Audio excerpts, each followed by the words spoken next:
First of all, I would quickly like to request, also, yes, this meeting will be recorded, so that we can help provide this information through email to you and also put it on our website. So first, I would like to request Shiza to come and quickly speak a few words about our organization and our working group. She's the current chair of the online discussion and meeting. So Shiza, can you please come and quickly speak a few words? Hello, everyone. A very good afternoon and good evening, depending upon where you are based. I am Shazaa Aslam, passionate about the human side of the material and waste management. And although work as a research fellow at a leading institute at a university in Pakistan, but also represent and co-chair the online discussion group at ISWA YPG. YPG stands for Young Professional Groups. So anybody who is under the age or at the age of 36, we kind of have a platform to network, coordinate, and train among ourselves. So under online discussion group, short for ODM, we organize online trainings, webinar sessions, and meetings of interest. This is one of our endeavor to have a second trainingship, perhaps one first for the LCA in itself, but second in otherwise. We would love to hear any sort of feedback after this ends, but also just a kind of a feedback, any future skill set training you might be interested in terms of solid waste management assessment or circular economy in general. We would love to hear that and perhaps correspond to in our future trainings and sessions. Thank you so much, Ashprit, for taking your time and then giving me the time to introduce the YPG ODM. Yeah, thank you. Yeah, thank you, Shiza. We really have some great talent in our group, and hopefully some of you will want to join our working group. So now I would like to invite Dr. Alberto to introduce themselves briefly and give a little overview of what they will be talking about today. Dr. Alberto. Thank you so much. I hope that everybody can hear me. Yeah, you're audible. Looks like it is. And before I introduce myself, I will try to get this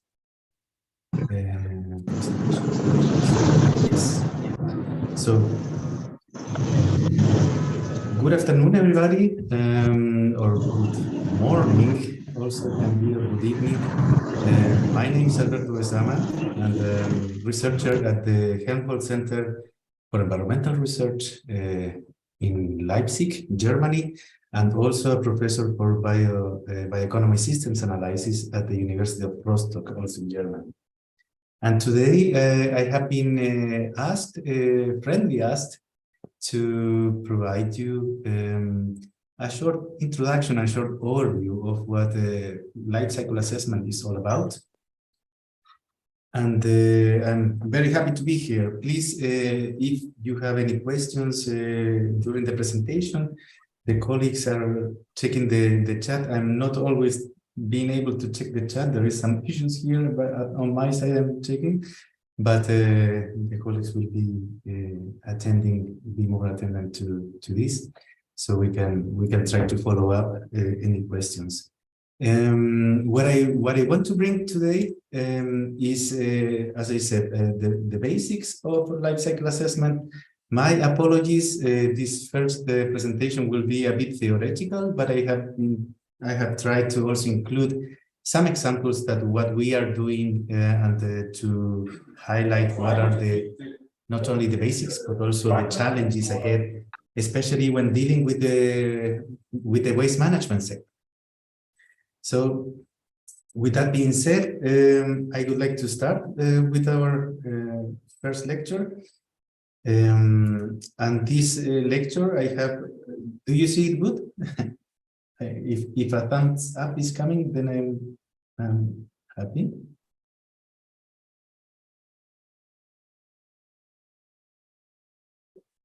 Okay. Nobody's seeing this good, but it looks like. Yes, Alberto, we can see it. Okay. Thank you. So I wanted to structure this first lecture into three sections. First, life cycle assessment is one of the tools that we have available for systems thinking and for the management of of systems altogether. And I wanted to give you also an overview of what this systems thinking is all about and why do we need that in our working field.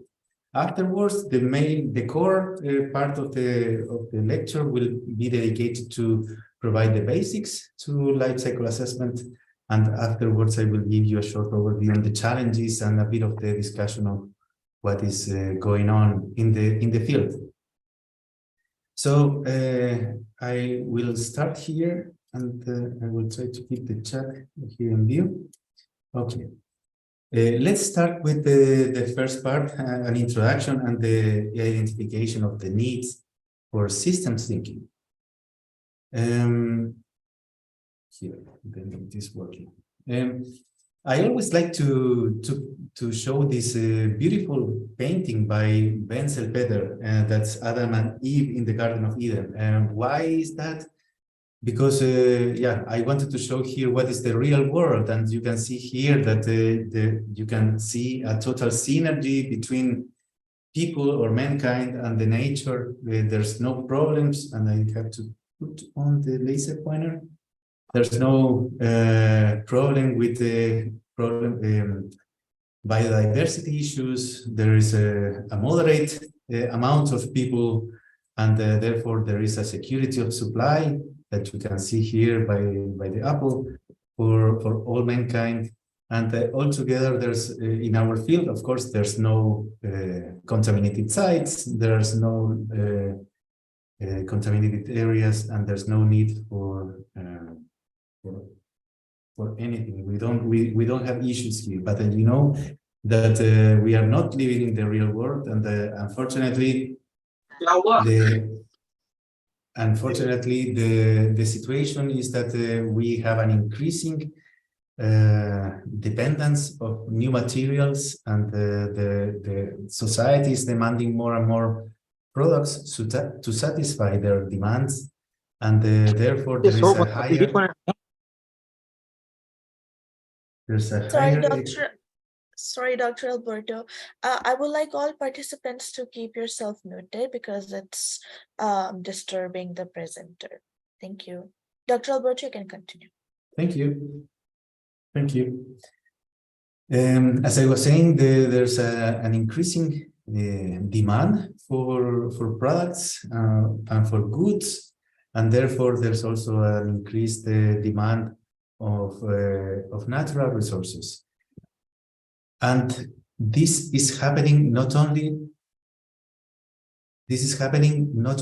on a local level. Nowadays, we see a huge or a very, very important globalization, and therefore the resources that we are using in our value chains are not only coming from natural or from regional sources, but we have more and more intricated value chains.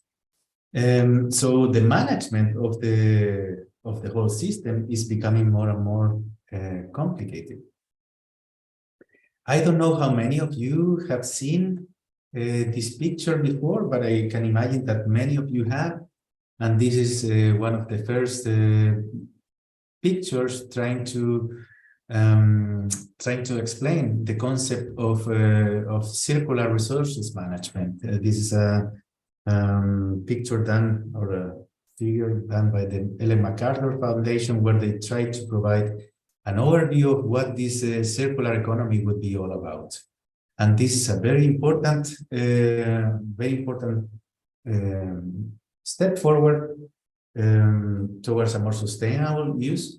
And as most of you know, the idea here is to try to keep the resources within the economic sector as much as possible until they reach a point in which they are not being able to be used anymore, and there you start using them also into what is called the cascades, trying to give a lesser value, and until they are coming into the waste management system and into the landfill at the end of the day. Of course, here there are steps, internal steps of downcycling and also the utilization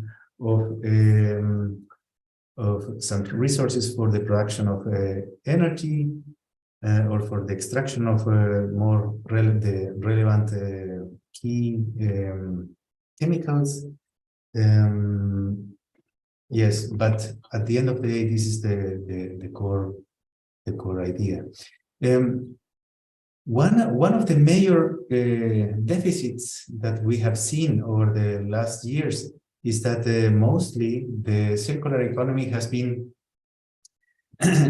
directed or has been pointed to the technological development, to the technical side. And yes, it is a very important aspect, but I think, and many of us think too, that there are several other questions that need to be answered in order to really complete the circle and really to establish a circular resources management system. And in order to give you an overview for this, is that as you can see, this is a really not sustainable situation, right? That you have this transport system in just one example. Now, if we were discussing only technical approaches and we would try to substitute here, let's think about this. If you would replace all of these cars by cars also that are made out of renewable sources, and then you can fully recycle them and they can be all together into the circular economy as it was shown before, and they would all be fueled by renewable sources. This would still not be a sustainable solution because we would have the same problem as you can see here in the picture. Therefore, what I want to say here is that what needs to be done is not only to think about the technical implications, but also think about the whole system in which these technological approaches are going to be implemented. And this is what I say, that in order to move forward, we have to think about the system. We have to think about the other aspects that could help us in implementing this circular economy. And for this, I think that we have to think on at least 3 sides. On the responsible production, like we have to foster eco-design practices, meaning that we want to design products, processes with a minimum impact, not only on the environmental side, but also on the health, human health, also in the socioeconomic infrastructures. We have to also foster responsible consumption. And here is one of the issues that many times or oftentimes is not really considered or taken into consideration. What about societal behaviors? So how can we minimize the impact derived from the use or the consumption of the services and goods? For that, we need a lot of information, and this has been pointed out by many. And only yesterday, the day before yesterday, we had a national stakeholder workshop here regarding bioeconomy on a national level in Germany.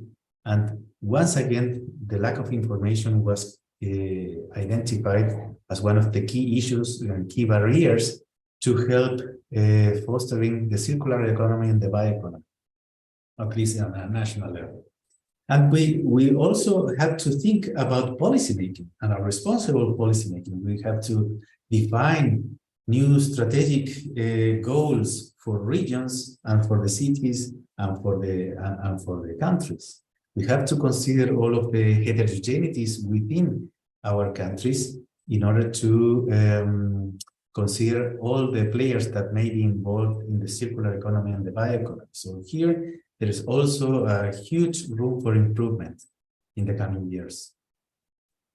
So thinking about that, why do we need systems thinking, and what on earth is system thinking? Let's start by answering the first question. Why do we need a more systematic approach?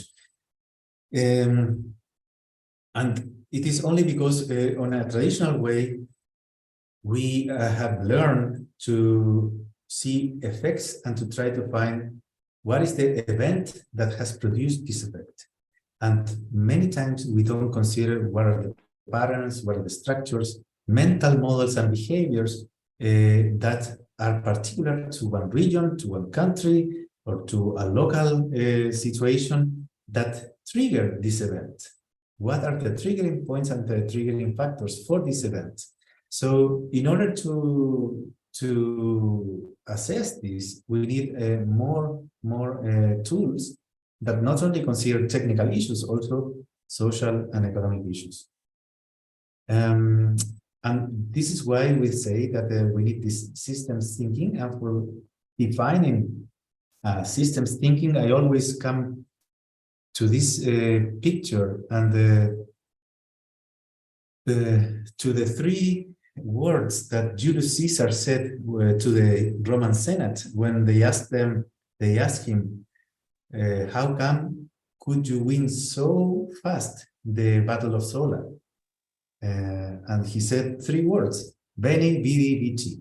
I came, I saw, and I won. I conquered. And this, if you think about this, systems analysis and system thinking goes more or less along these lines. We need to come to the situation. We need to understand the situation. We need to understand what are the resources, infrastructures, market conditions, and social aspects that are making the framework of the product, system, or the company you want to assess. We need to analyze the situation, and for that we can use models, we can use scenarios, we can use models for social and consumer behaviors, and also an analysis of the political framework. So with these 2 points, we can make a knowledge capital and also generate knowledge we can learn. And when we do that, we have a knowledge basis to implement, to conquer, to win, to provide recommendations, and therefore optimize the framework conditions. So this is why this is the systematic approach. We have to understand what we have to analyze it through a lot of tools that we have on our hands in order to provide recommendations or knowledge in order for stakeholders to be able to make a decision. So in a nutshell, we need a toolbox of different methods and tools and a systemics approach. And if we are talking about a systems approach, I hope you have heard about life cycle assessment, but if not, I think this is the goal of today. We will try to provide you with the basics first of the life cycle assessment,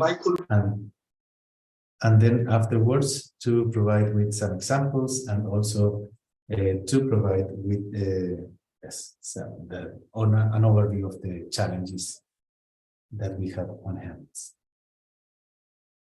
So let's go to the basics. Any question thus far? No, we don't have anything in the chat for now, but we will get the questions at the end of your presentation. All right. Excellent. Thank you. So life cycle assessment is one of the many tools that we have at hand to provide an evaluation of a system. And the good thing about life cycle assessment is that this is has been in development for over 20 years. And even we have an ISO norm for the conduction and for the interpretation of the results of the life cycle assessment. And this is what you can see here, the ISO for series 14040, in which all of the steps are adequately characterized. And actually today I brought like a summary of all of these steps in order to show you what life cycle assessment is all about. Life cycle assessment, as I said, is one of the tools from material flow management on systems thinking, but it is one of the more widespread because of this standardized approach, and it has been applied in many areas. For example, in eco design, also in strategic planning, development of public policies, or the certification, marketing, and eco-labeling in order to enter some specific markets. So I would like to start today to discuss on this. Life cycle assessment is you can divide it in 4 steps, which are fully linked with one another, because life cycle assessment, we call it an iterative approach. It's not really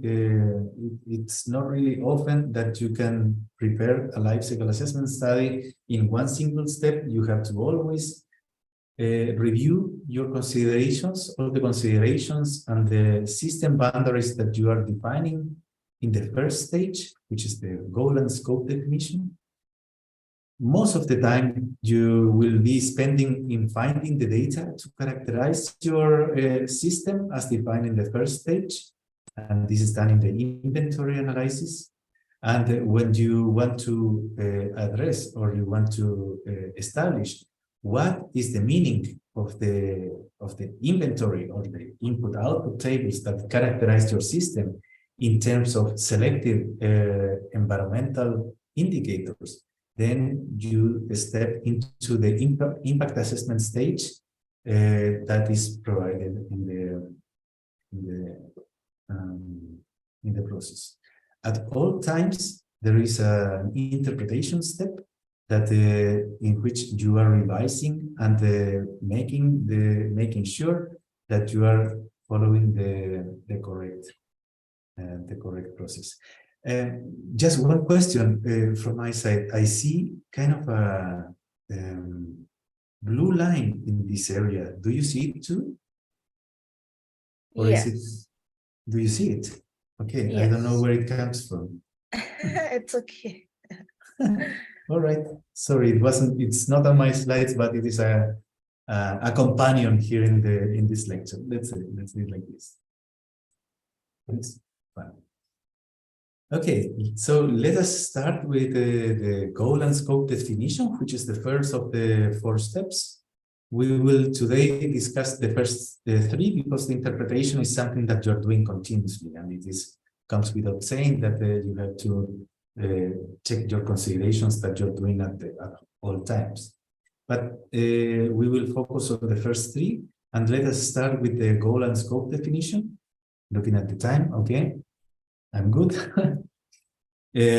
So the goal and scope definition is the first and one of the most important parts. Many colleagues they don't give the recognition to the importance of the goal and scope definition, but at the end of the day, this is what sets up all of the quality requirements that you will have to deal with in your work. So for me, this is one of the most relevant aspects. And the goal and scope definition is also divided in different steps. You have to first select or to make a clear definition of the study. First of all, why are you doing this life cycle assessment? And what is the use that you intend to do with the results? It sounds kind of obvious, but it's not always the case. And it is important that you define it from the beginning on. I am doing this life cycle assessment exercise because I want to enter a market, or I want to compare my product against the competitor, or I want to identify the hotspots within my own company, within my own process. Why are you doing this?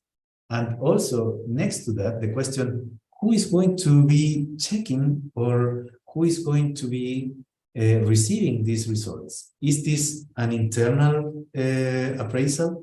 Is this going to be published in a scientific paper? Is this going to be published in a report for the authorities? Who is going to have these results on their hands? And are these results going to be communicated, or are we going to use them in order to provide a certain certification or to get a label, or is it for our own purpose? The definition of this or the setting up of these two very obvious but nonetheless important questions is going to determine what is the level of detail that you are going to be using in your life cycle assessment exercise. It is not the same to give or to expect to have an internal appraisal of your process in which you put all of the information on hand, or if you want to communicate with the public what are more or less roughly the environmental impacts associated to your process.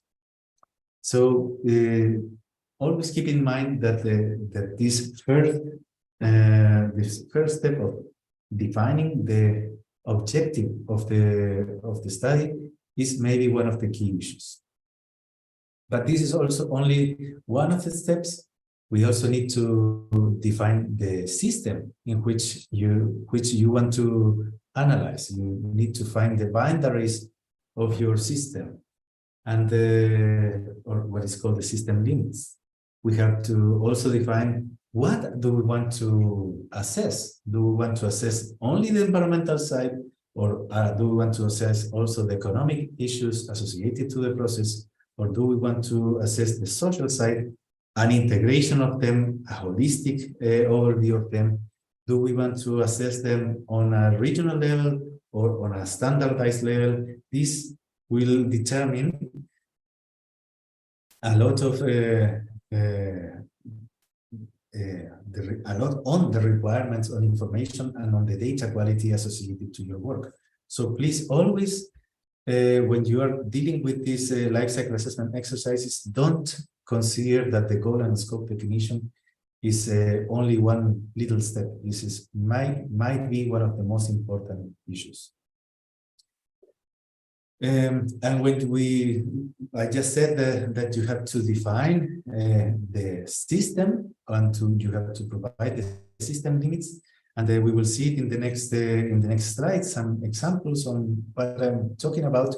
But normally in life cycle assessment, you define the limits of your system by providing a more or less clear cut between your production system or the system that you want to assess, in which you include the operations dealing with the obtention of raw materials, energy resources, manufacture and processing. Also, you can, depending on the scope, we will see it in a couple of minutes, the use of the product that you are assessing, or considering even the maintenance, recycling, reuse, and the whole circular economy part is also being considered, but also areas like energy supply, transport and distribution, and also the connection with other systems that are providing services to the system that you have been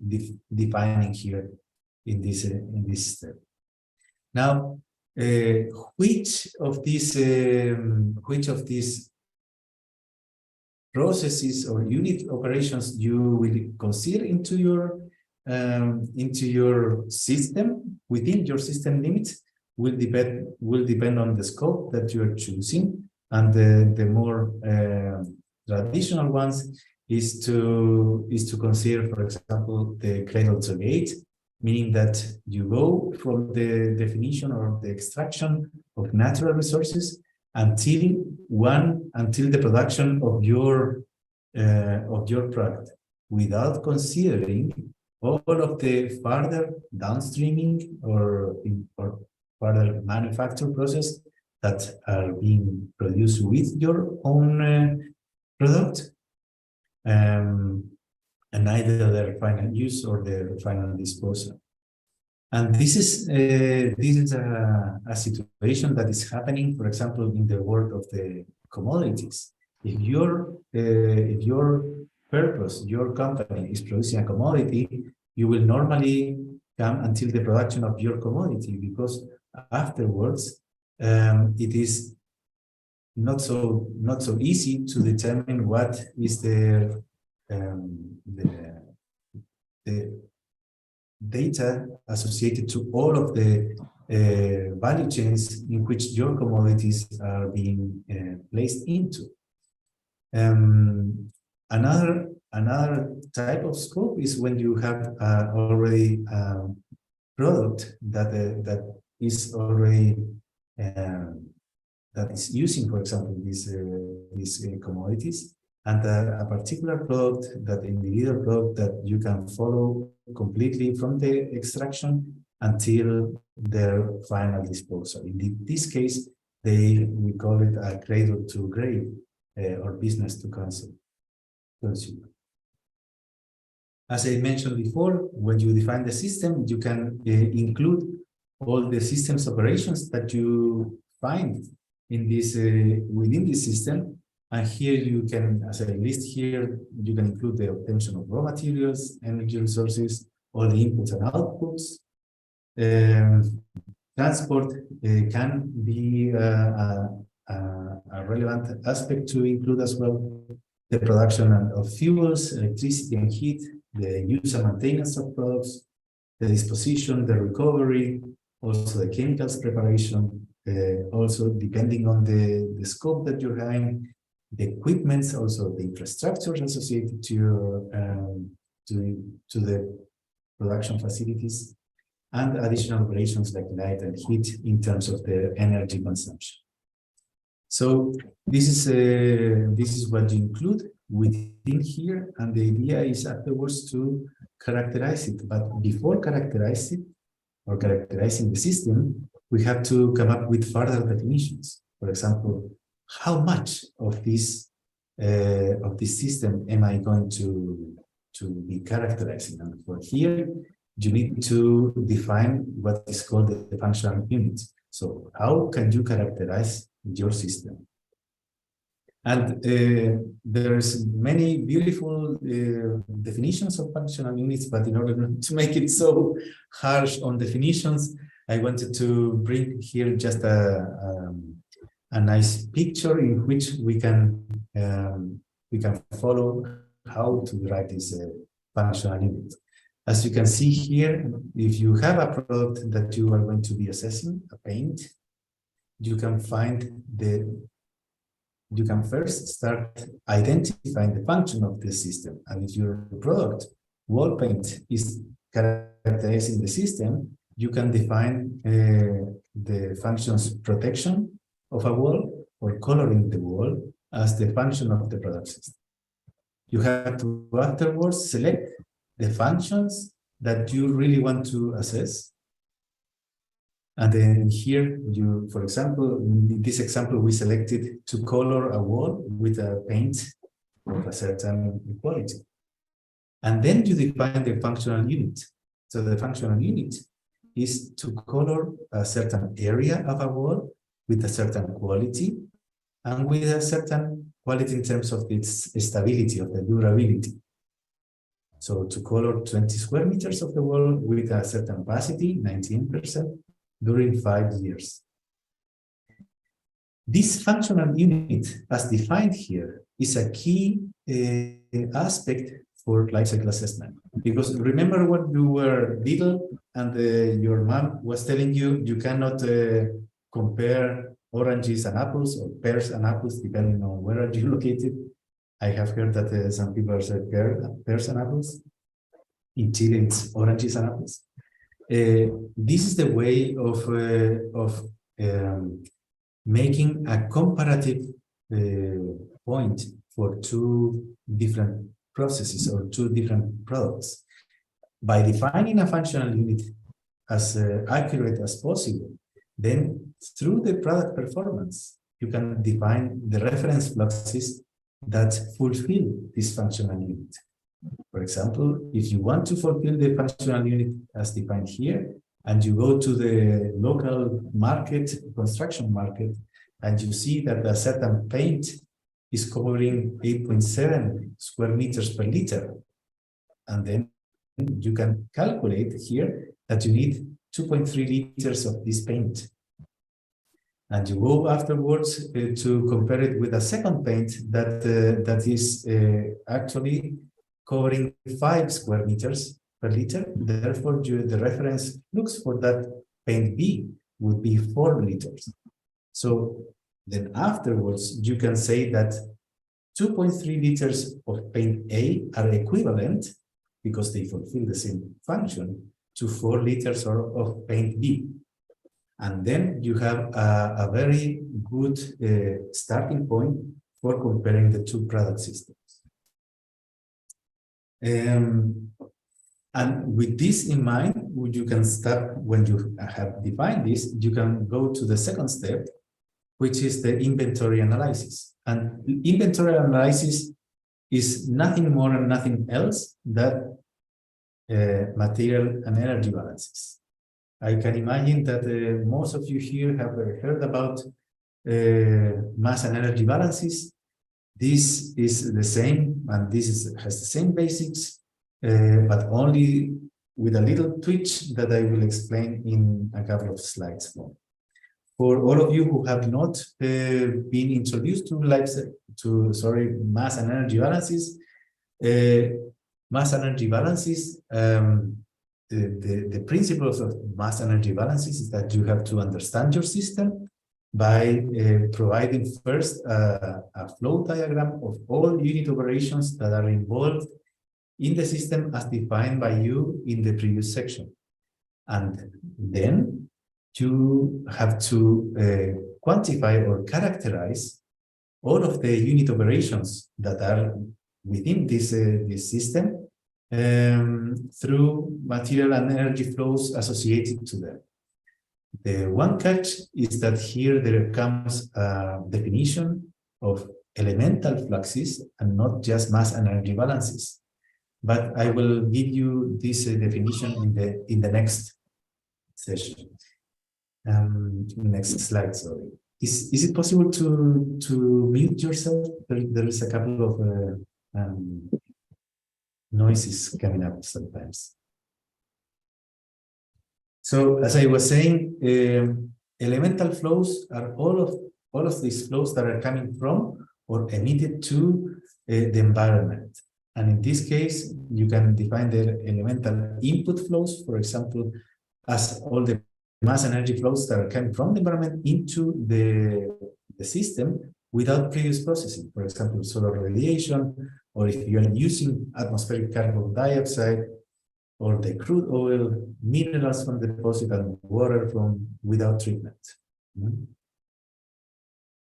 The output flows, elemental output flows, are all those mass energy flows that are emitted from the system to a receptor media, being this air, water, and soil and groundwaters. And here normally we're seeing this in the cases of atmospheric emissions or direct liquid discharges to water or soils, or the emission of ionic and not ionic radiation.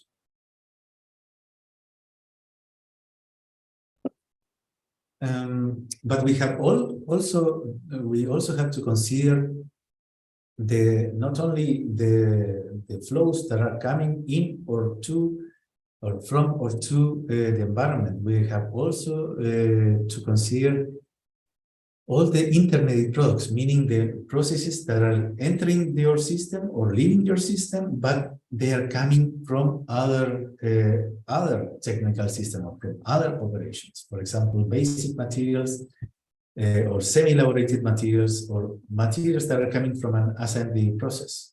The difference between a product or intermediate product and elemental flows here is that elementary flows are being used from or emitted to the environment without treatment, and the products or intermediate products are coming from a technological system already, or are getting into, in the case of these intermediate products, they are going into a secondary or a second unit process that follows downstream this unit operation.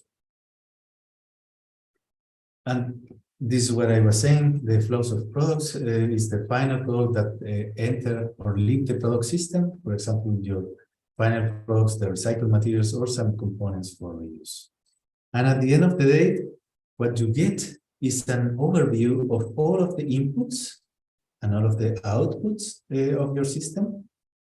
In a first stage, like this would be the normal and traditional mass and energy balance approach.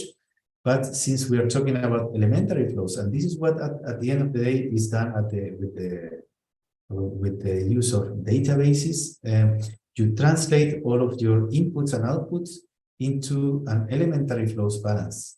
Of course, you don't always know what is the characterization of all of the products that you are using in this mass and energy balance, the traditional mass and energy balance, and you don't know all of their characterization in terms of elementary flows.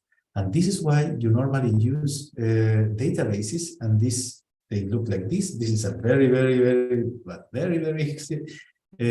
simplified version in which per ton of glass bottle you start defining the elemental flows, and with the use of databases you can connect all of these products to their characterization in the database in terms of the associated elemental flows.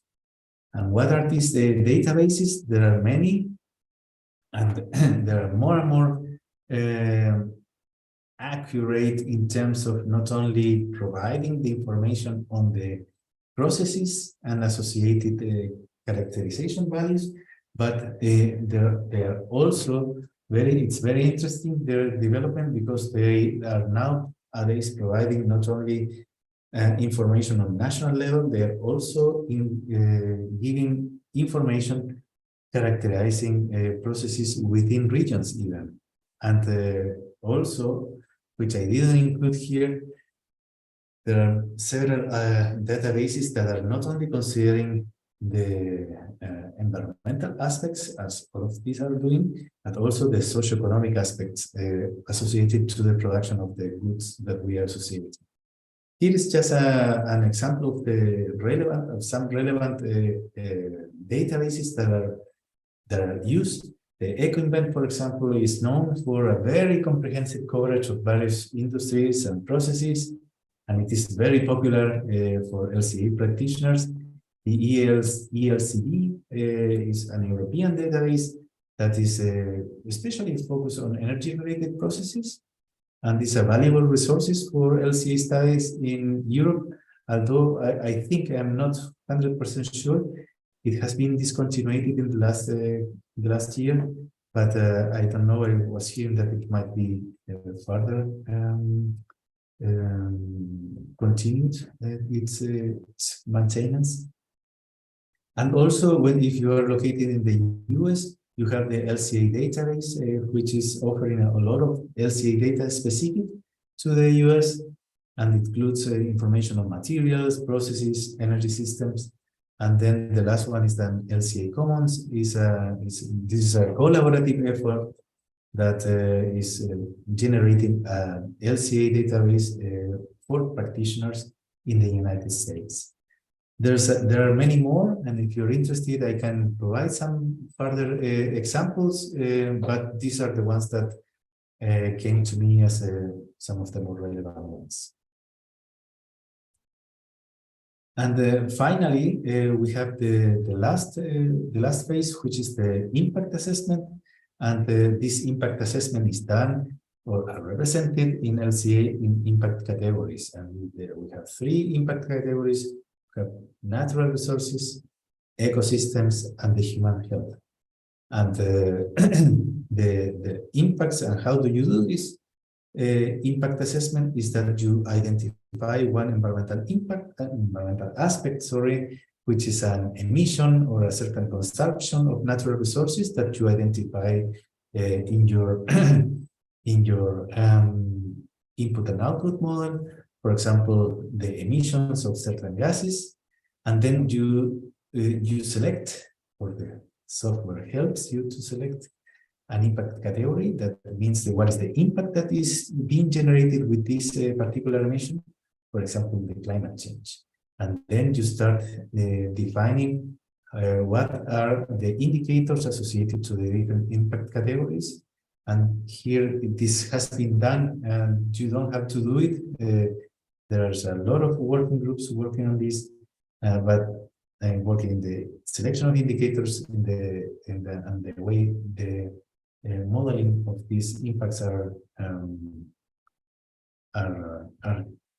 given. This quantitative measure of the potential impact on the mentioned category. For example, climate change, you have the kilograms of CO2 equivalents. I see that there are a couple of questions, but if it is okay, maybe we can answer them afterwards. That's okay with you. So each impact category is, as I said, is quantified by indicators of this category, and these different indicators are being characterized by impact models. There's no definitive standard, and this is something that you have to always take into consideration when you see any results coming from an LCA approach. You always have to see with what type of model this has been characterized, and what were the assumptions used in order for doing this step. Also here, there are a lot of different models, and these are the ones that I had seen that are being used very often in LCA.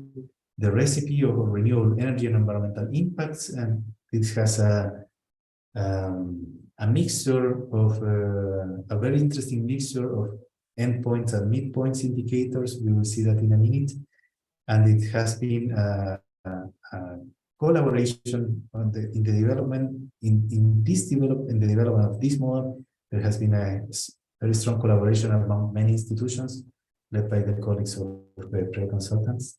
There's also the impact and impact world, in which means integrated methods for pollution assessment, and this is an impact assessment model that takes into account several environmental impacts.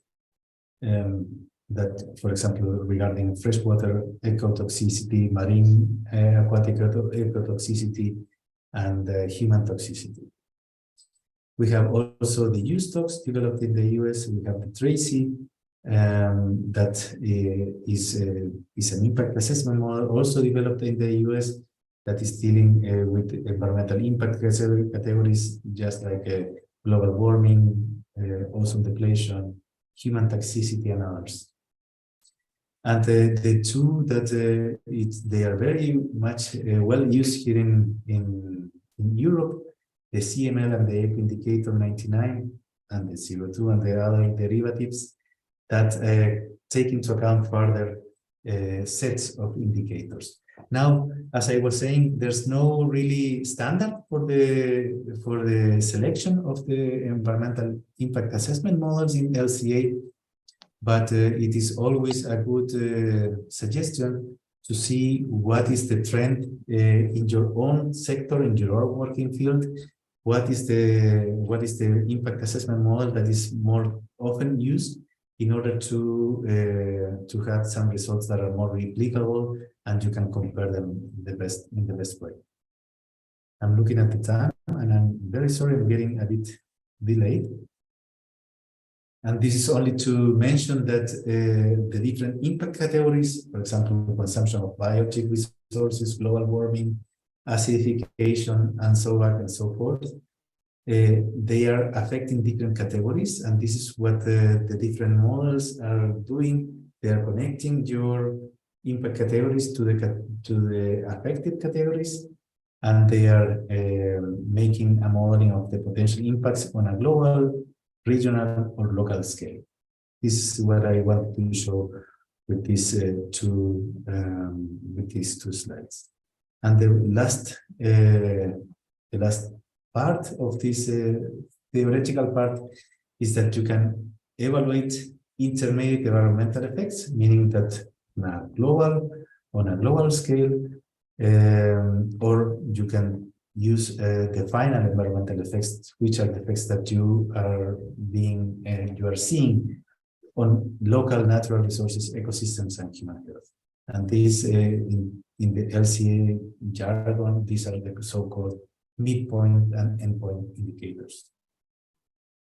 I know this has been a lot of theory, but I can assure you that my colleague, Ketan, the second speaker, will provide a much better overview on examples. I just wanted to let you know that with LCA you can do several things. For example, what we just published a couple of years ago, we use a life cycle assessment as mean for optimization of product design, and we just took different scenarios in order to provide an evaluation of what the production of several production scenarios would look like, and we could provide the colleagues that were dealing with the material development some recommendations on how to proceed from an environmental point of view. We have also newly developed life cycle sustainability assessment, which combines environmental, social, and economic effects, and it puts all of these issues in alignment to the SDGs. So you can compare, for example, substitution effects of, in this case, steel beam and its substitution by a wood-based beam. And you can see that you can evaluate from a holistic point of view, not only environmental effects, but also ecological effects, and also socio-economic effects, as you can see, that are associated to 14 of the 17 sustainable development goals. And you can use also life cycle assessment as means for management tools. And this is also something that we have done in order to provide a dashboard for our stakeholders, regional stakeholders, in order to see these are three different scenarios of production within a region in Germany. And we could provide data from life cycle assessment in the different dimensions, aligned with the vision and the strategies of the region, and we could tell them which was the most adequate scenario. I'm coming to the conclusions and challenges. Sorry that I took a bit long in the evaluation on the theory, but I think I also thought it was important to bring all of these issues. We have a very established process, very established methodology, but there's a lot of challenges. Data is something that we need most of the times. What are also the more adequate system boundaries, especially in the waste management system? Are we going to include transport? Are we going to include various management options? What about multifunctionality? What are the most relevant and most important impact assessment methods and indicator selection? As I mentioned before, this is not really a standard, and this is something we have to discuss about. We are moving in a working field which is dealing with a lot of technological changes. How are we going to include these technological approaches and to assess them in a proper way so that we can understand what could be their contribution in the future? And as I'm putting here, we have to include further stakeholder consideration, economic considerations. Also, the policy and regulatory context is something that is changing. And my last point, we have to find ways of finding integrative approaches so that we can not only look at the environmental side, we can also include the social and economic aspects of the system as well. So in a nutshell, life cycle assessment is a very relevant tool for sustainable development, especially in the waste management section, waste management field. I encourage you to get acquainted with this methodology. It is a powerful tool, but please again think that this is only one tool, and there are several challenges, as I pointed out in the last slide, still ahead.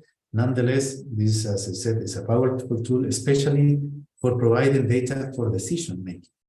So this is a tool that we can use for strategic planning of our economic sector, of your own facilities, but this last point is only to say that data is nothing. If you find a result, doesn't mean anything if you don't have a strategy or a vision, a goal to actually measure what is this result all about, and to find ways of improving your system. So think about that.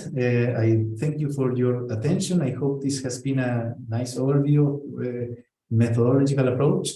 And if there are any questions, I would be happy to answer. Thank you. Thank you, Dr. Alberto, and I'm sure that Dr. Ketan will help us understand the theory that we have just learned through their examples. So we had a few questions in the chat, and I'll begin with the first question that Naveed Rahman asked in the direct messages to me. So they want to know at what stage of any product or service we should carry out life cycle analysis, and do we do it for a new product, or we can conduct LCA for existing products and services? This is a very interesting question. Nowadays, we are in a very tumultuous, let's put it like this, kind of era in which we are having a lot of different approaches that are being developed, and many of the what are called prospective technologies are still in a very early stage of development. The EU has been promoting, and there was just a call 3 months ago for consortia that could tackle this issue and could standardize the methodological approaches that could allow you to provide a LCA representation of technologies that are still on early stages of development, the low TRL technologies. This is still something that is in discussion. My working group, we are working a lot on this, and it is quite challenging because you are dealing with material and energy balances with a lot of uncertainties. So we work a lot with scenarios. We are working a lot with especially with the scenarios that can help us understand what could be the potential developments of the system as a framework system, and also the system within the unit operations that compose your system. So we can provide an overview of what could be the potential impacts as a range of potential impacts. And I didn't understand the first part regarding what are the unit operations that you need to consider, was it? At what stage of any product should we do life cycle assessment? I kind of I answered this a little bit, but the sooner the better. We are now working. As I was saying, one of the challenges for sustainability, or the requirements for sustainability, is to use eco design. And we are now finding and establishing tools that help you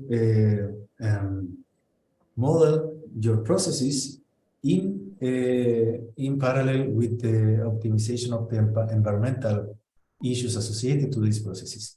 So now we do have a lot of people working with introducing and evaluating technological approaches and even value chains at early stages of development in order to produce, to understand, to make you understand and let you understand what could be the potential impacts of the application of these technologies in the value chains.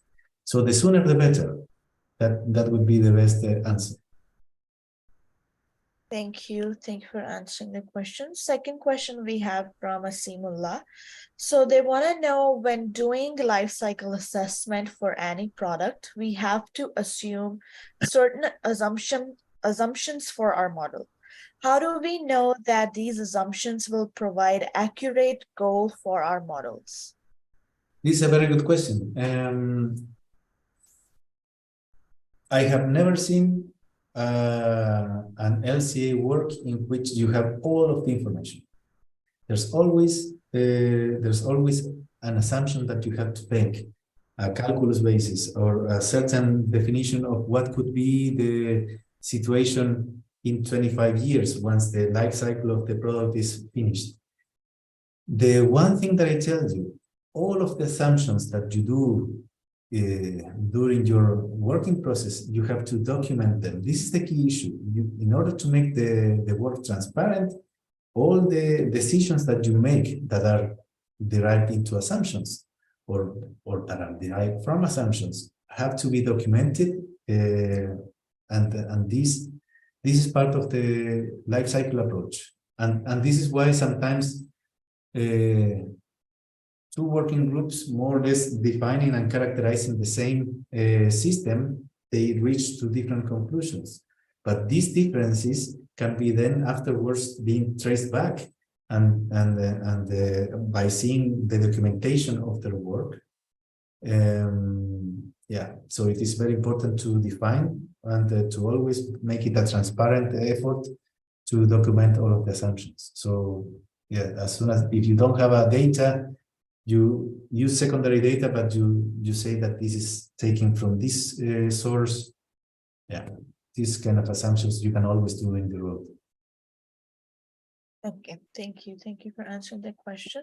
So another question we have is, what is scope 1, scope 2, and scope 3 emissions?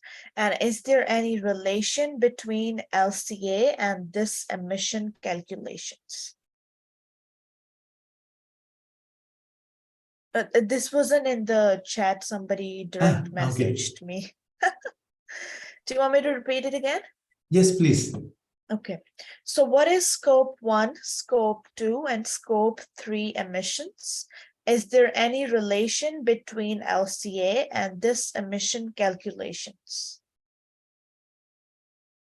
You're talking about the greenhouse gases emissions? Yes, I think that's what they're referring to, yeah. I was today I was talking more about the traditional life cycle assessment approach, but I think this is more about a carbon accounting, the carbon accounting principle. Yes, I mean, within life cycle assessment, I think what I showed today is the ISO, the methodological approach based on the ISO normative for identifying all of the environmental aspects associated to a certain production system. Afterwards, if you are working with particular case studies, for example, in the carbon footprint area, and taking into account organizations, yeah, well, it comes from this thinking, but they do have more specific models for the different aspects within the organization and within the value chain. So yes, this is related to, but this is not the perfect definition. The definition of those is derived from these models, but they are specific to the carbon accounting. Another question that we had was regarding the LCA databases. Is there a specific database you would recommend for FMCG products, fast manufacturing and consumer goods? I believe that's the full form. Well,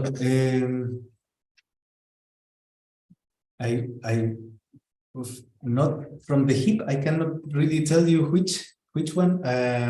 It is depending on what is the goal that you want to achieve.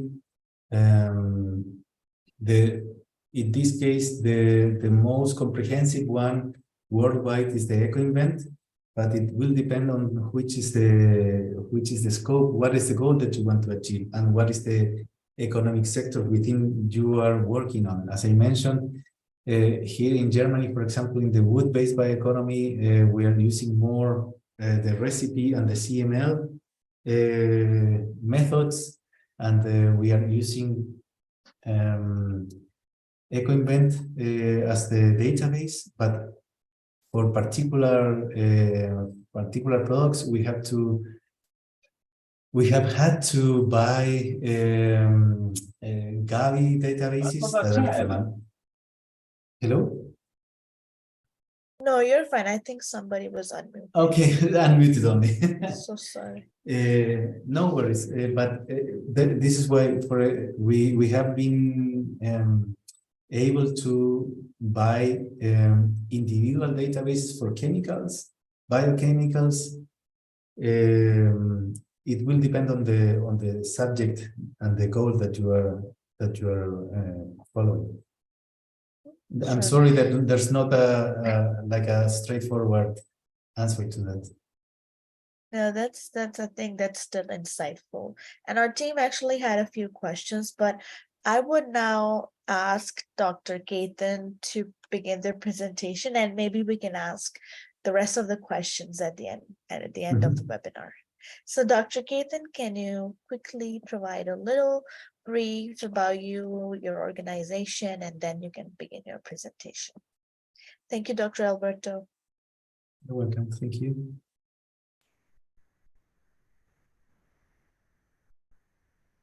Thank you, Ashpreet. Yeah, absolutely. And thank you, Alberto, for giving a fantastic presentation and determining the insights about LCA, the 4 major steps in LCA and all. Thank you for that. Yeah, so Dr. Alberto focused on theoretical aspects. I will be focusing on practical aspects. My name is Ketan Shah. I'm project professional at SCS Engineers. I have experience for more than 13 years in this field of solid waste management. Exclusively, I will be speaking today on life cycle assessment for solid waste management, tools, processes, details, analysis, how to do that, and also giving a use case for a single-use plastic bottles. So overall, I have managed a lot of life cycle assessment modeling, solid waste management, right from collection and transportation, intermediary junctions like refuse transfer stations, and disposal activities, right from designing of landfills, landfill gas modeling, and doing life cycle assessment for the waste products. So directly jumping on the presentation, I would like to share my screen. Well, please let me know when you can see my screen. Not yet.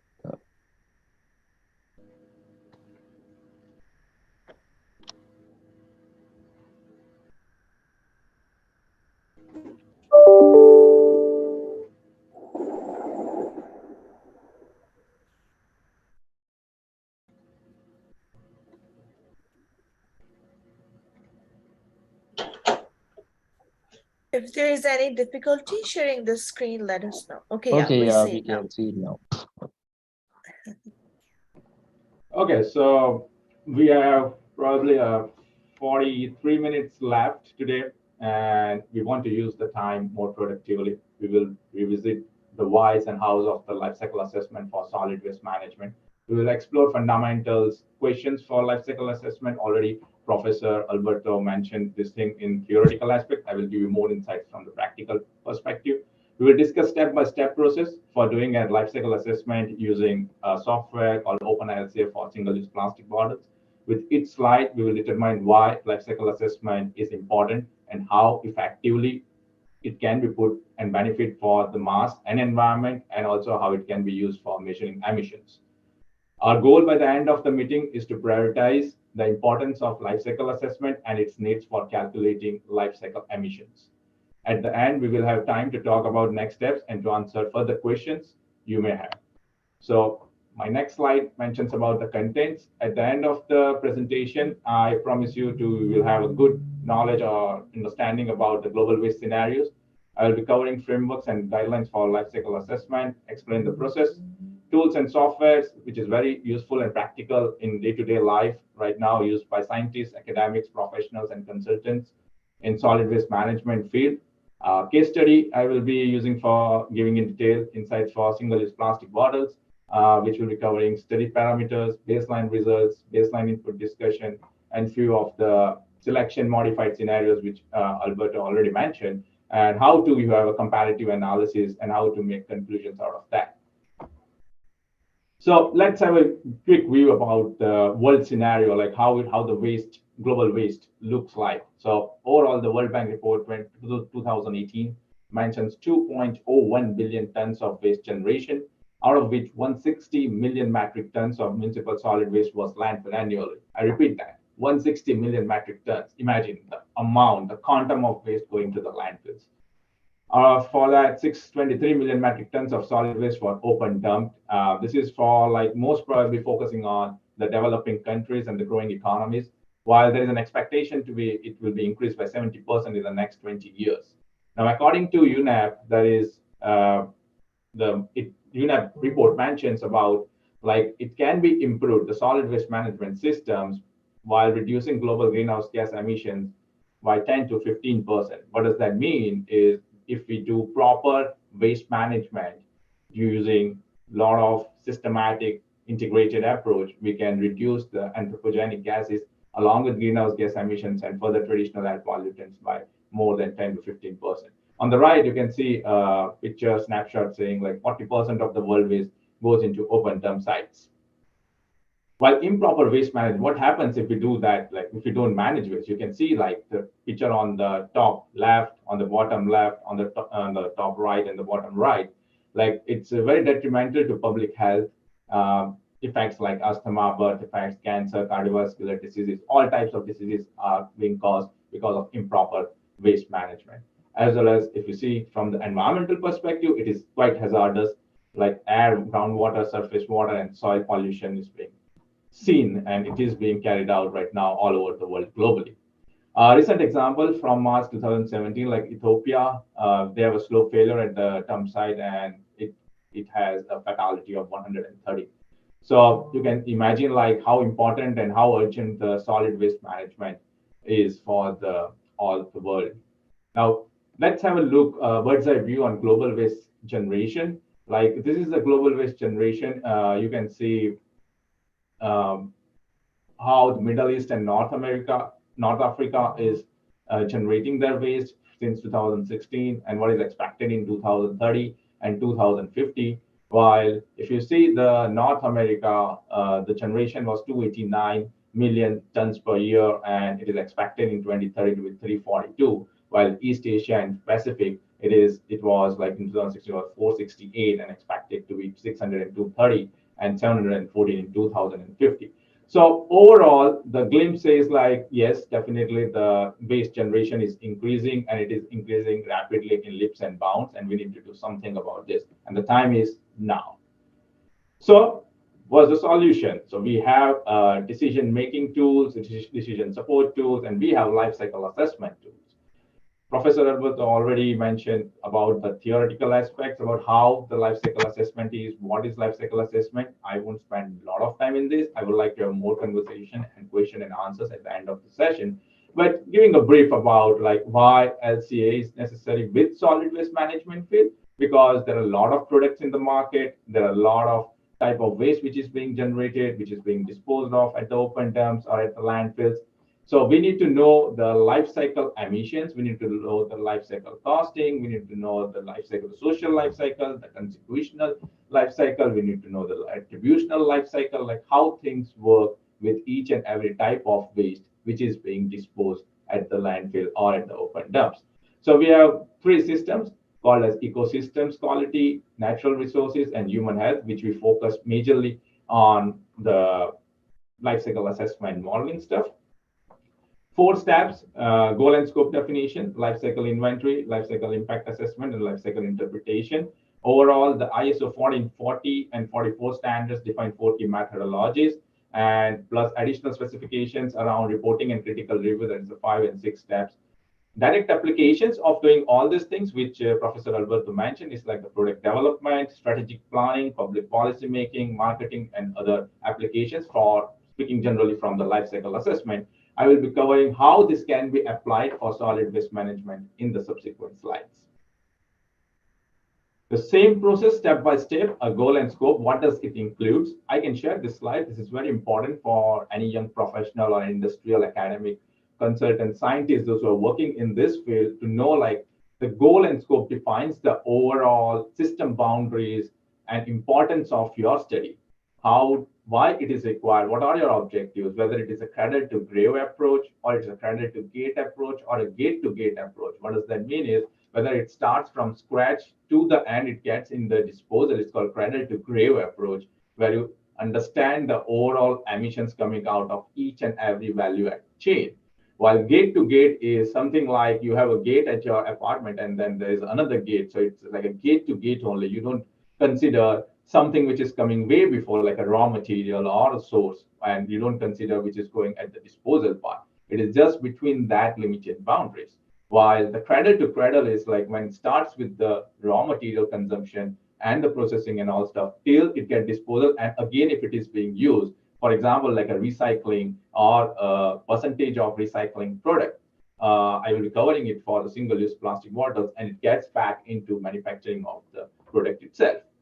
While inventory analysis, yes, it does cover manufacturing, process, transportation, waste disposal, impact assessment, the most important thing, which has emissions quantification. It does include a lot of methodology, which Alberto already mentioned, like the recipe they are using. We are using Tracy, we are using CML baseline, ADIP, we are using Eco Indicator, we are using ILCD. And while interpretation is also the final step, but it also all depends, are interrelated, step 1 to step 4. So step 4, interpretation determines LCA emissions, energy, and other parameters. Net project benefits, which we help a particular person to determine the decision making. It becomes easy. Make prudent decisions on sustainability and environmental goals. It covers your objectives for each and every client. And it also makes sure, like, okay, the overall life cycle assessment is guided based on the goal and scope. While the frameworks and guidelines, a brief about like the ISO 1440 and 1444. The principles and framework were out in 2006, and requirements and guidelines also were in 2006. While US EPA, the life cycle assessment principles and practices, were there in 2006 for conducting life cycle assessment.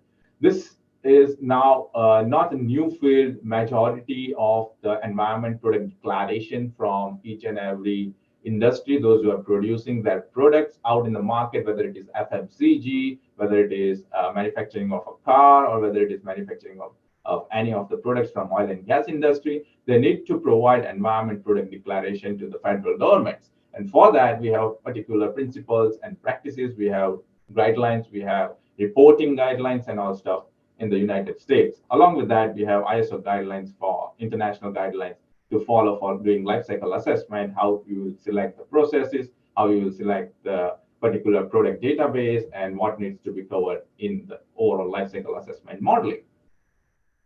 LCA tools, the most important slide for you guys. You are waiting for this stuff, like the life cycle modeling can be done using CMAP Pro. Here are the links. I will share the slides. You can click on the links and go and do they are free trial versions. You can do and give the hands-on on how individual tools are being worked out for solid waste management. Open LCA, I will be covering in this thing in my next slides, giving a case study for single-use plastic bottles. Gabby is also one of the life cycle assessment tool by Spera. Umberto does the life cycle assessment modeling. WARM model exclusively from US EPA. The solid waste management user emission, they have an emission inventory, uses IPCC default values and emission factors to understand like what will be the emissions coming out of the waste products, which is being disposed, or rather which is being collected and transported throughout the value chain. the SWL file called Solid Waste Optimization Lifecycle Framework with a Python version from North Carolina State University. I have also worked closely with the North Carolina State University on this model, and this gives, this is only right now the optimization model right now in the market, which helps each and every individual who are working or doing the hands-on for the lifecycle modeling, like how you determine the emissions coming out of the solid waste management streams, and it also determines the I would say like collection and transportation, different processing technologies, and helps giving a different scenario analysis, like comparative analysis between different scenarios. For example, someone wants like, okay, this particular county or municipality has 10% of waste collection, while the other municipality is having 90% or 100% of collection. What happens to the waste emissions? So it does helps you with determining that stuff. While GREAT is basically focusing on more towards transportation aspect, it's based out of California. It's also from of the federal government model. And one-click LCA helps to determine the modeling for solid waste management, processing technologies, as well as overall solid waste management system integration. While application of LCA, where it can be used in waste management, it can be used for at segregation, at source operations. It can be used at collection and transportation while selecting the type of equipment, energy consumption, emissions, cost, refuse transfer stations as intermediary junction, material recovery facilities. It can be used at recyclables and sources to other facilities. While processing technologies like anaerobic digestion, waste to energy facilities, composting, you name them, pyrolysis, gasification, a lot of processing technologies are there for solid waste management, which can be you used, optimized with the threshold values to giving assumptions. And some question was there in the previous presentation, like how do you determine the assumptions? Yeah, what Professor Alberto mentioned, that's correct. It's always critical to determine the assumptions, but yeah, the assumption should be backed up by the proof, and it should be related with respect to the systems which we are using for determining the emissions and cost or the energy utilization in life cycle modeling. Disposal, it covers landfills, open dumps. You can do it at regionalized landfills also. I have done it for regionalized landfills or open dumps. Integrated and sustainable solid waste management, it gives you an overall system thinking kind of a procedure, and you can make a decision on whether to go for this type of, like whether the waste should be diverted to composting plant or the waste should be diverted to landfill, or whether we can, have a more facility called material recovery facility as an intermediary junction, so that we can have recyclables, glass, metals, cardboards, papers, all can be baled at that particular intermediary junction and then can be sent to the processing facilities. So other categories, as I mentioned before, like social LCA, consequential LCA, and attributional LCA are there. It depends like what are the objectives of you or the client you want to focus on, and we can further carry out the modeling stuff. Further, like the basic questions are important before you start any of the LCA, like what are you trying to accomplish? Clearly define your goal and scope, clearly define your step-by-step procedure about what are the assumptions you are making, define why you are doing this stuff, what questions are you trying to answer, and who will use the results, like what is your end application. Also, you need to make sure like you have using the correct database, correct emission inventory. There are a lot of emission inventory, and also need to make sure with the methods you are using for a particular life cycle assessment modeling. Now let's jump on the life cycle single-use plastic bottles use case here. Now, on the left, you can see single-use plastic bottles with 3 parts here. The top one is made up of high-density polyethylene lead. The center one is the polypropylene. It's called the oriented label. And the PET bottle is the overall polyethylene bottle made up of.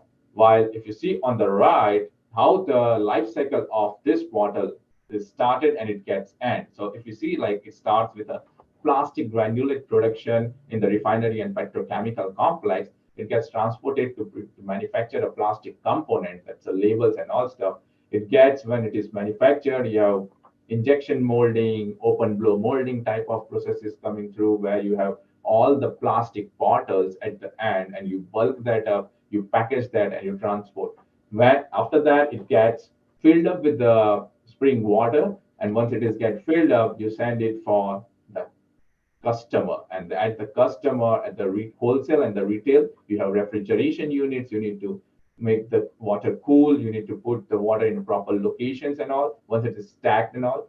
After that, once the customer sells it to the consumer dispose it off. Now there are different ways of disposal.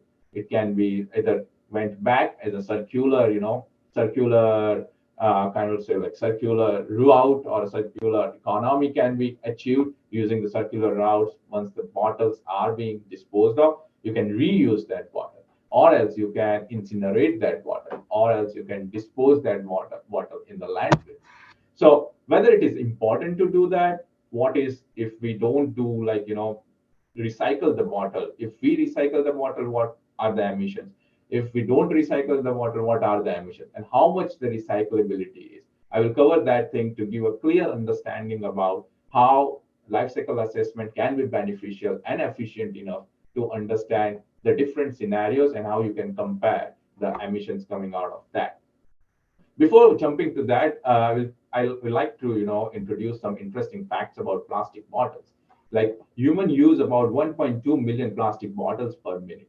Now, can you imagine it is, and out of that 91% is not recycled. Like in the United States, 50 billion water bottles per year, by 13 bottles per month per person you are using.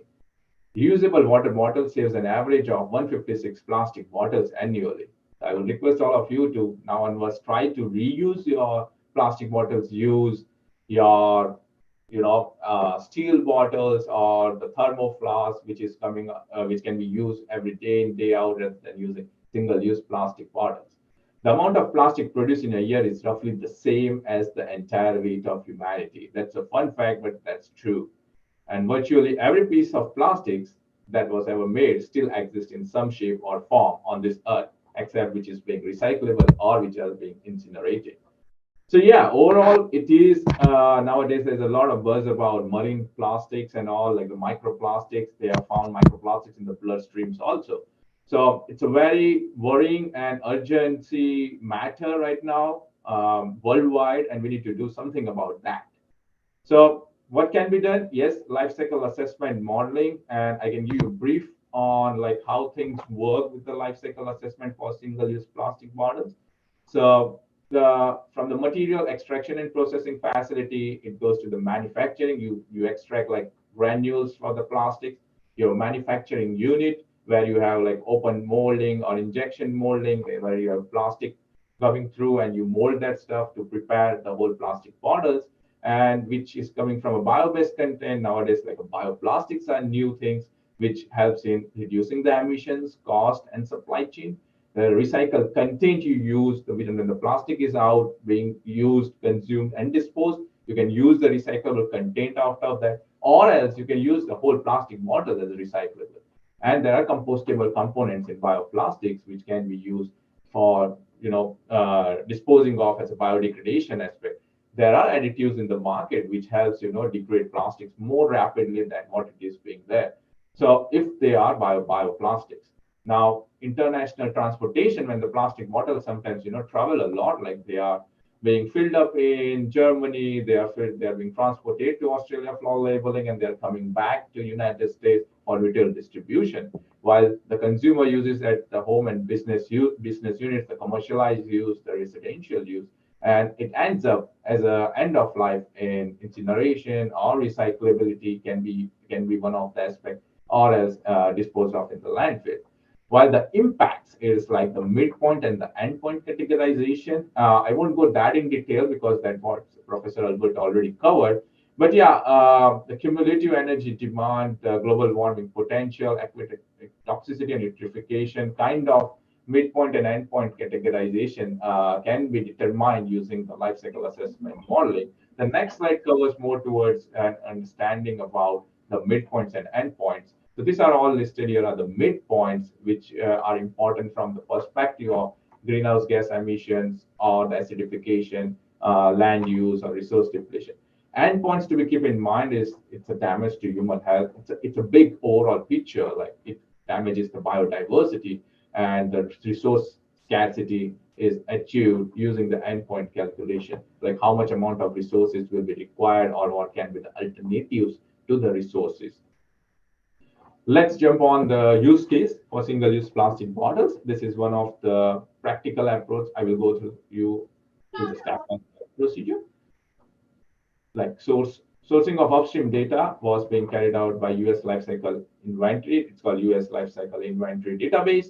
It's hosted by US Federal LCA Commons. It's a database platform where you can have retrieve the data from that.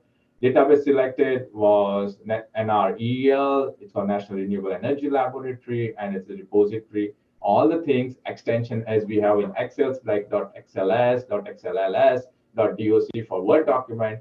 The database for LCA is being in here in Federal Commons in JSON, and it's a particular extension. So OpenLCA location was one of the state in the US, and it's being mapped out to integrate all the functions for solid waste management, value-added chains, and new processes are being created. I will cover this in subsequent slides, while the linkage to the existing product flows were also being carried out. You need to parameterize processes, you need to normalize the factors, you need to do weighing, like weightage, average weightage factors based on how you are calculating the emissions or what type of emission inventory you are looking for doing the modeling stuff. The impact assessment method used here is Tracy version 2.1, which is the latest version, while the generated impact assessment results were being carried out once the whole process was being generated. And the parameters selected for single-use plastic bottles were from 0 to 50% of recyclable content was being assumed, and plastic resin incineration was assumed from 0 to 20%, and we selected 20% for this use case. Rigid plastics in landfills is being considered 80%, which is being disposed, and bottle used reuse is 30%, which goes disposed of, and we reuse that bottles. Out of 100 units, if they are going out, we use 30 units for the bottle reuse.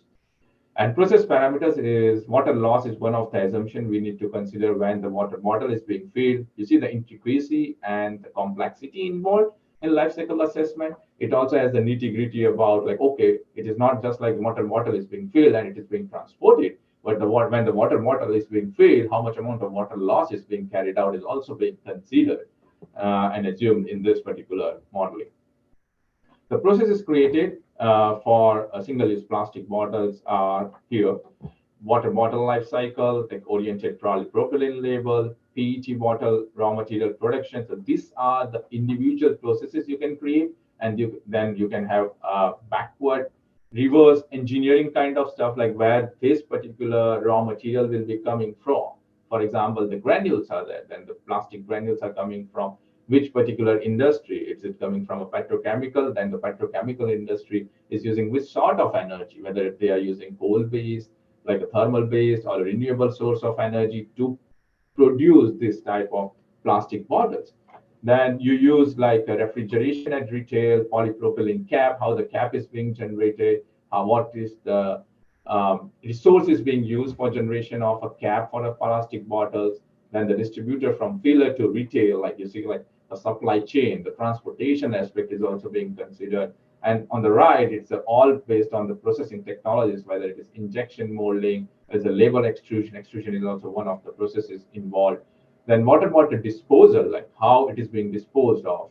It's directly disposed to the landfill, or someone is reusing that bottle or not. And if it is just laying in the landfill as a rigid plastics, is it or not? So that are the particular data, because genuine data is very important in doing the modeling stuff. In the top, a model graph, how it looks in OpenLCA is the software used. How it looks in the OpenLCA, this is the processing, main processing bottle unit, and what are the raw materials and what are the processes integrated with this main single-use plastic bottles. Processing unit is being shown here, and at the end it went out, like these are the inputs and these are the outputs, like when it is distributed from filler to retail. Study parameters, I won't go that much in detail, but just give you a brief about like how it looks like in OpenLCA. Like, for example, you say distance traveled, then you need to consider like what are the kilometers, you need to determine like exactly what are the units you are being considering in calculating this, whether the plastic is being traveled from the transportation from one distance to another, how much is the distance, and whether there are any breaks in between the transporter is taking or not, whether there's a breakdowns or not, the water loss, the bottle weight, and so on and so forth. Overall, a complex view on a cradle to grave analysis plus plastic water bottles. But yeah, just focus on this water bottle life cycle basis. I'm considering a use case for 500 ml bottle, and the inputs which are coming to this particular processing unit is the raw material, the bottle PET raw bottle converting, that is like injection molding, blow molding, and the electricity used for that. The cap which is being generated oriented polypropylene label, the label which you put on top of the single-use plastic bottles, the extrusion mechanism which is being used to prepare this label, and the output from once the bottle is being, generated, where the water bottle goes like at the end. So it is being disposed of in three particular manners. Now you have equations for each and every processing units, and this is like just giving a bird's eye view. There's a lot underneath back end of this stuff, this thing. But each and every processing unit does have equations. You need to make sure like the equations does relate with whether they are the percentage recyclables or it is reuse, or whether the raw material is being, generated out of using the plastic bottles which was disposed, or it was just a new virgin material used in the plastic bottle manufacturing. So yeah, the baseline results which we received out of doing this using the impact analysis using Tracy 2.1 method was global warming potential for a single-use plastic bottles comes out to be 13.7 kgs of carbon dioxide equivalent. Similarly, our objective was to understand the global warming and other parameters with respect to like eutrophication, acidification, ozone depletion was being carried out. But let's focus major on global warming, greenhouse gas emissions. So 13.7 is what we got, like kgs of carbon dioxide equivalent. Now it does give you a contribution tree type of system. Like, okay, out of 100%, how much is the percentage I want to know? What type of processes are contributing what percentage? So the bottle converting process is contributing 42.85%, while polypropylene cap is contributing 40.76 and OPP label 14%. Now you also want to know like what bottle converting 42.85 comprises of. So below this snapshot mentions like, okay, injection molding contributes 26.06%, while open molding gives 16.79% with the amount also. Like, so you can determine, okay, I want to reduce, this much, like 3.5, I can use open molding instead of injection molding, depending on the priority of the end use or the end application, so that you can reduce the amount of kgs of carbon dioxide equivalent. So overall, the processes were 170 processes were being created. The number of process links were 725, and the default providers were 720. A lot of numbers here, but no worries. Like when you have hands-on on this, or you can contact me if you want to understand, like step-by-step processes. And the links with multiple possible providers, because there are providers of different raw materials and all coming through. Like there were 90 in this process. Data quality matrix is important. We have on the left column, like a temporal correlation, geographical, technological, data collection methods, while the flow reliability, so we have on a scale of 1 to 5, where you define for this particular case, we use it verified data, temporal was less than 10 years of difference. Data from same resolution was for use for geographical, technological categories were equivalent. We consider that as an assumption. One question was there, and this is what the answer to that. Data collection methods, yes, representative data from more than 80% of relevant market over an adequate period of time is important for us. So we did consider that data quality metric.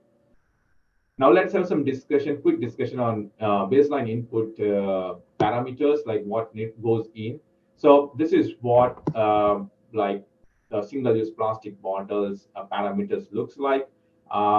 Reference processes, the process name was water life cycle, and the product we are getting out is water bottle, and the life cycle of that product, water bottle. The amount we are considering is 1 item, and impact category 3C2.1 normalization weightage. In this phase, we are not considering that. We can consider that thing based on the objectives and based on if we are using different emission inventory. Allocation method, there we have process defaults with us. We don't have any cutoffs right now, but we can assume like, okay, the amount of water which is being consumed can be cut off or not. Now, alternatives, the scenarios which we are considering here is 10% recyclable PET, 50% and 80%. Let's jump on like how the greenhouse gas emissions looks like if we use 10%, 50% and 80% of recyclable PETs. So this is what we focus and we got out of global warming potential, global warming greenhouse gas emissions, kgs of carbon dioxide equivalent, using baseline alternatives 1, 2, and 3. You can see there is a reduction of kgs of carbon dioxide equivalent when we use when we go from 10%, 50%, and 80% of recyclable PETs. Looking at the time constraint, I won't go deep in this, but yeah, the overall graphical view about how the global warming comparison looks like. And it's indeed like when you use 80% of recyclable PET in your product manufacturing, or you use a product which is made out of recyclable content, it definitely reduces the overall emissions on the environment. So always a good part and good thing to use recyclable products. While comparative analysis, a second comparative analysis between a baseline water bottle of 500 ml and a lightweight, like this was of 20 grams of water bottle, which is being used every for a production of 500 ml bottle, but this was 17.5 grams. Still, you have a reduction in amount of kgs of carbon dioxide equivalent, and that can impact the environment a lot. Overall conclusions, yes, decision making on scenarios is what we can achieve using life cycle assessment, while comparative as life cycle impact assessment of scenarios, which I just showed you, different permutations for single-use water bottle parameter analysis, like whether we can use virgin PET or we can use recycled PET made out of 10 to 80% of recyclable content. So a plastic resin was found out like from our analysis, like a major contributor to the carbon footprint, while recycling estimated 30 to 70% decreases the overall emissions coming out of the life cycle of a single-use plastic bottle. But yeah, speaking about that, other environment-friendly alternatives, yeah, we can use less plastics for bottles, use less bottles, use reusable bottles. Making a lighter bottle is always a choice for the manufacturer to reduce the plastic consumptions and eventually reducing the plastic waste going to the disposal, recyclable, or incineration, or in the landfills. Reducing transportation distances, you can use the amount of the spring water filler unit from your local base rather than having it from the international countries. And other energy intensive processes can be cut down and can be evaluated and understand like, okay, whether this is an alternative or not. Overall, yes, diverting single-use plastic bottles going to landfills helps in reducing the overall environmental impact, and it helps saves like a lot of detrimental impacts on the human beings, on the biodiversity and the natural resources. So thank you for spending your valuable time, and I appreciate all your patience sitting since more than now, probably like close to 2 hours. But yeah, I'm open for question and answers.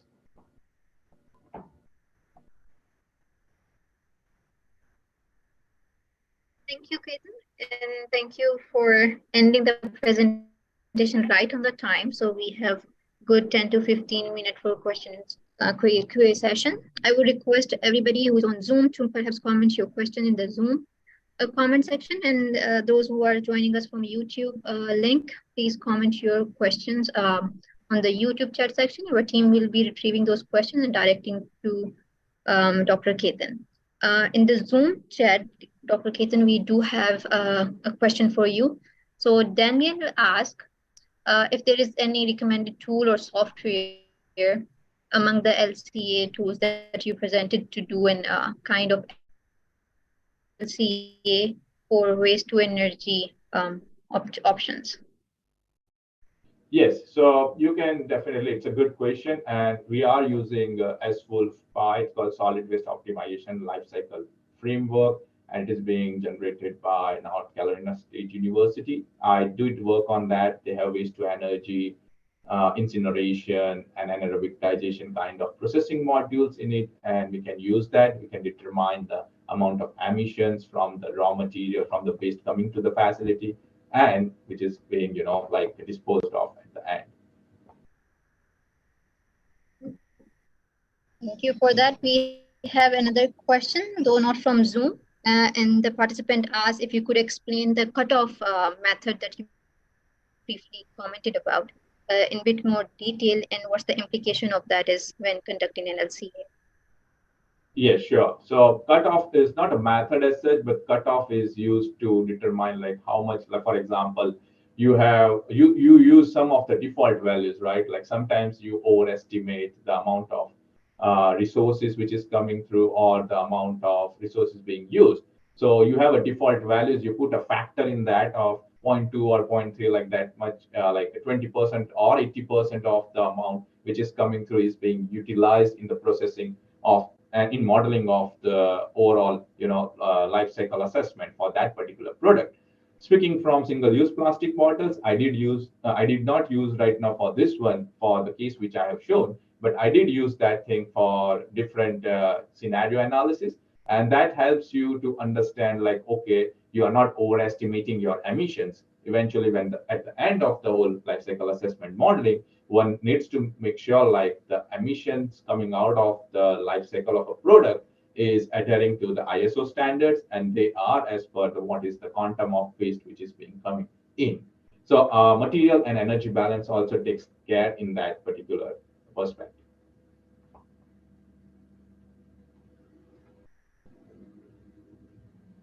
Sija, you are on mute. Can you please unmute? Okay, that happens. Thank you for reminding. So Naveed's asked through Zoom platform.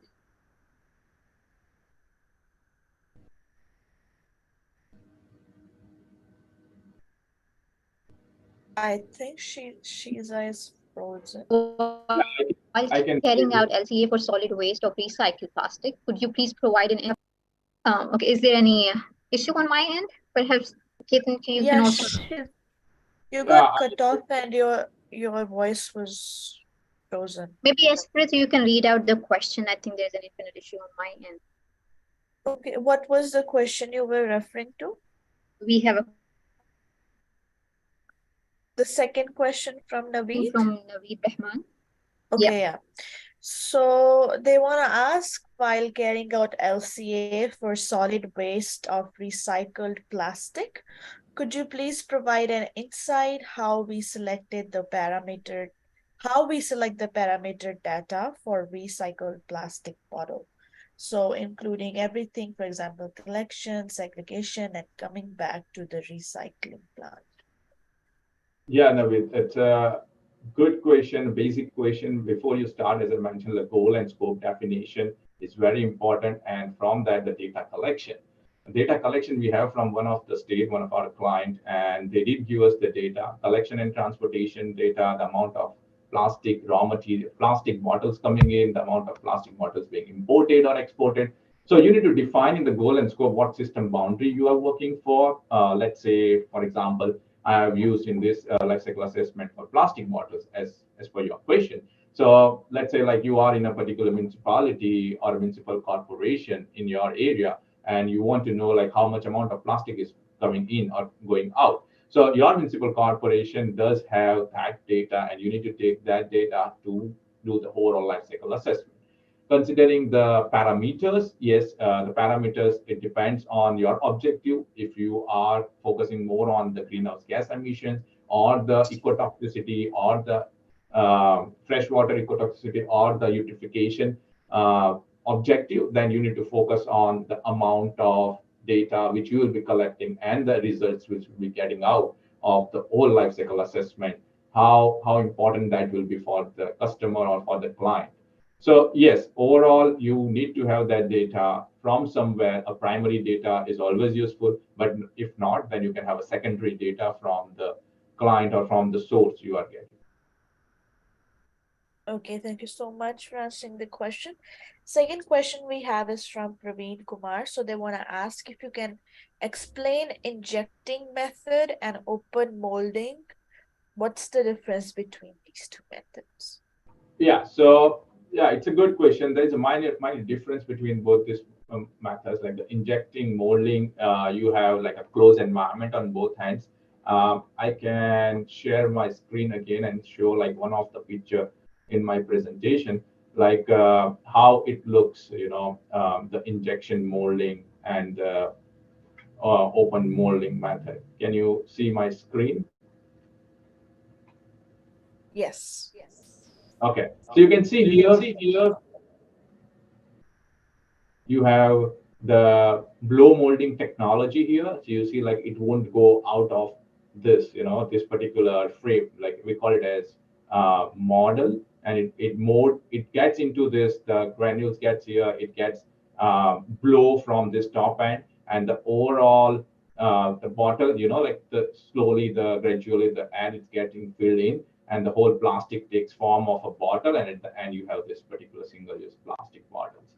While that it's not an open end in the blow molding, where the injection molding, you have open end, you need to cut off the shave of the threads which is coming out.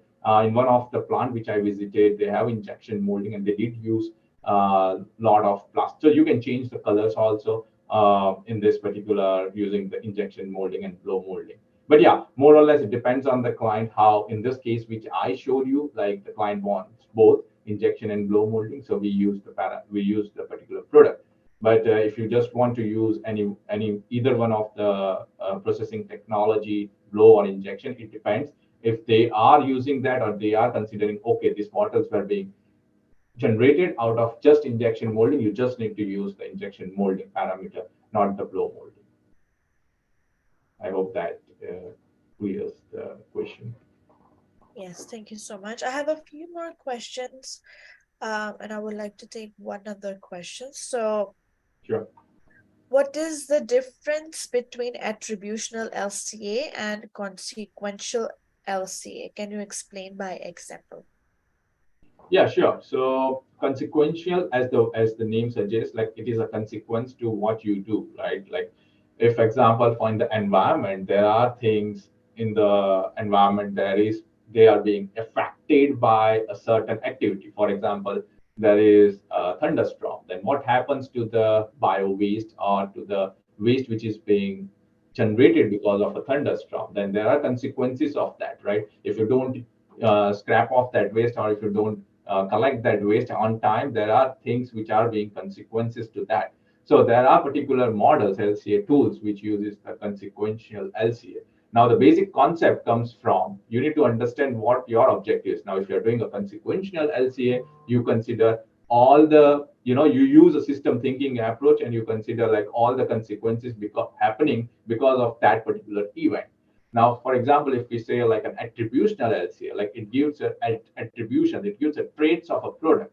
For example, let's say you have something attributing to a product of plastic bottles. Then the plastic bottles which were being recycled can also have attributes of, okay, it was not being manufactured here, it was being manufactured at some other facility, but we are using that particular product coming out of the raw material, coming out of that facility in another continent. So there are attributes attached, adhered to that particular life cycle assessment model. So it all depends on what exactly you want to do and what your end application is. But yeah, it's a good question. Consequential LCA can be used for determining the different aspects, different parameters, which happens, which affects. The effect is the main important word in that. While in the attribution, it determines the traits of a particular product, which we are doing the life cycle assessment model. Okay, thank you so much. And I'm sure our guests probably have more questions. So I would like to request Dr. Ketan and Dr. Alberto, if you are comfortable sharing your contact information so our participants can ask you question. Meanwhile, while you do that, I want to ask one last question. And just what suggestion would you like to give to our participants in case they want to have a career in field of waste management or sustainability in general, what advice would you give? What kind of skill set our participants should be working on? So you both can provide your input in this.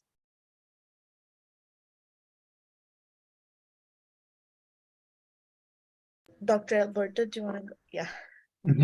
Yeah. Sorry, I was looking for the mute.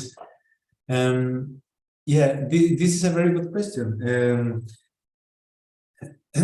I have been involved in several engineering programs during my academic career, and I would say that one of the things that is missing, and it's not that if you don't have it, you cannot do it, but it helps a lot, is this concept of mass and energy balances, the concept of understanding what a process is all about. And this, you don't have to be a chemical engineer or a mechanical engineer.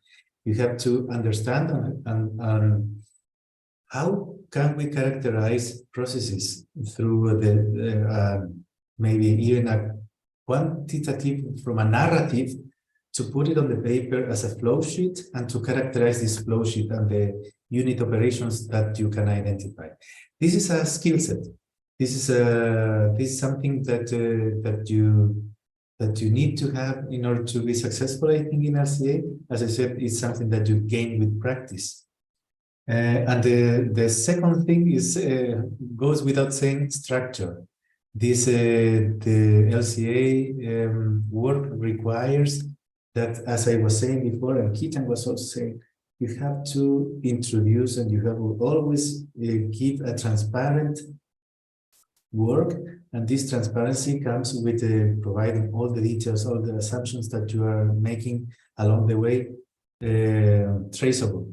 Yeah, this, I would say that this is it's not rocket science.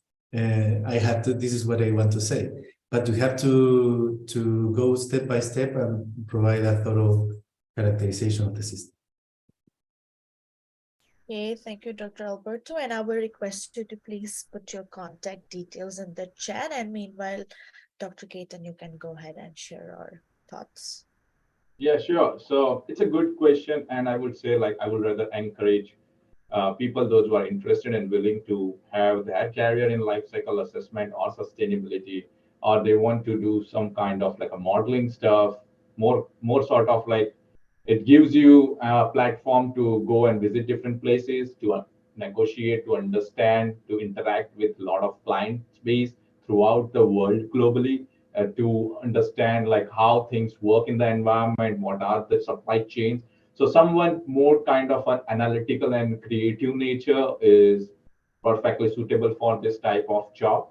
And if you say like for a young professional, my particular recommendations, I would say like be confident and understand like what you want out of your life.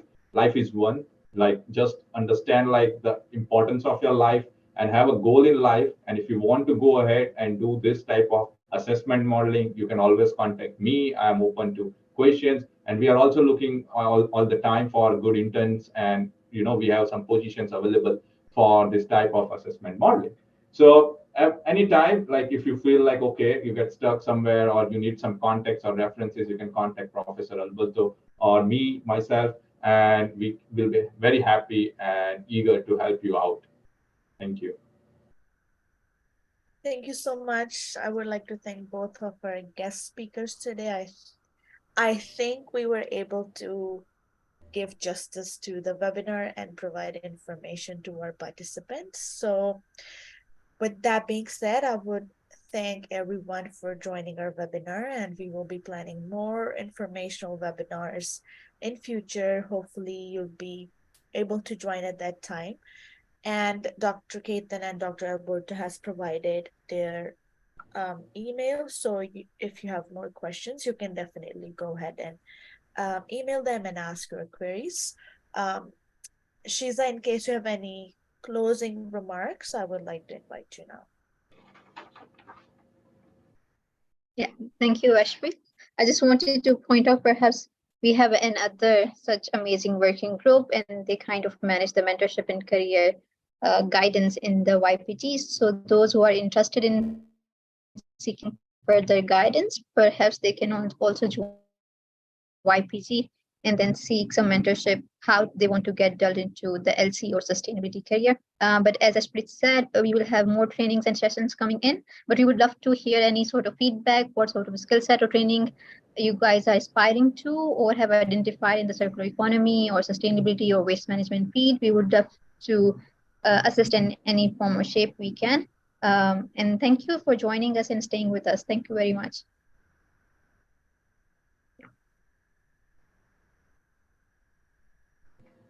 Great. So I think we can close our session now. And again, thank you, Dr. Alberto and Dr. Ketan for joining us today. Thank you so much for the invitation. Glad to be Thank you. here. Thank you. Thank you, everyone. Have a nice day.